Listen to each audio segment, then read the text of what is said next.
আজকে আপনাদের আমার একটা খুব পছন্দের রেসিপি শেয়ার করব। আজকে ইলিশ মাছ দিয়ে ঝিঙা দিয়ে রান্না করেছিলাম।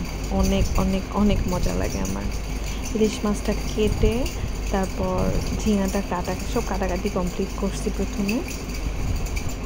তারপর ইলিশ মাছ ভেজে সাথে পুঁই শাকও রান্না করেছিলাম।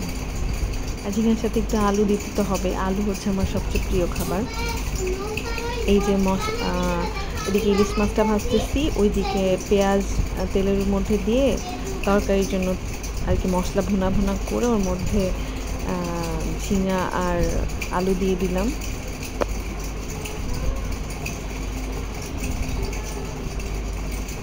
এখন বেশি করে ঝাল ঝাল করে এরকম করে রান্না করে খাইতে আমার অনেক ভালো লাগে। আমার কষানো কমপ্লিট। এবার গরম পানি দিয়ে দিব, তারপর ওর মধ্যে মাছ দিয়ে দিব। জোরে জোরে জাল দিতে হবে, এটা টকবক করে ফুটতে হবে, তাহলে বেশি মজা লাগবে খেতে। আস্তে জালে যদি এই তরকারি রান্না করা হয় মজা লাগে না, একদমই মজা লাগে না। আমার রান্না অলমোস্ট কমপ্লিট। এখন আমি এখানে জিরার গুঁড়া দিয়ে দিব। ধনিয়া পাতা থাকলে ধনিয়া পাতা দিলে আরও বেশি ভালো হতো, কিন্তু ছিল না। কালারটা কেমন হয়েছে আপনারাই বলেন, দেখে লোভ লাগছে না? অনেক মজা হয়েছে, অনেক।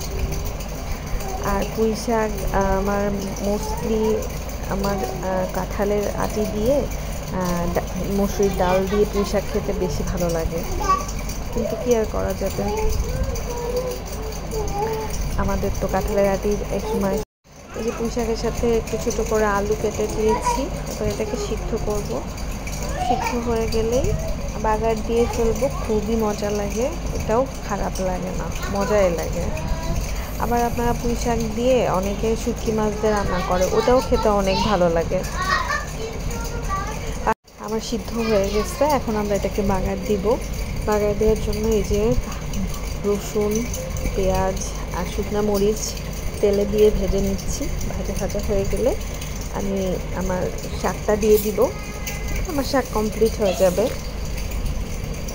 এখানে আলু বেশি দেখা যাচ্ছে, বাট আমার খুবই মজা লাগে আলু শাকের সাথে আলু মিক্স করে খাইতে।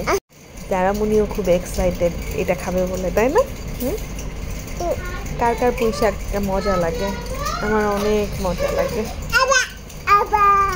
হ্যাঁ, যারা দেখছেন কত খুশি খাবে বলে।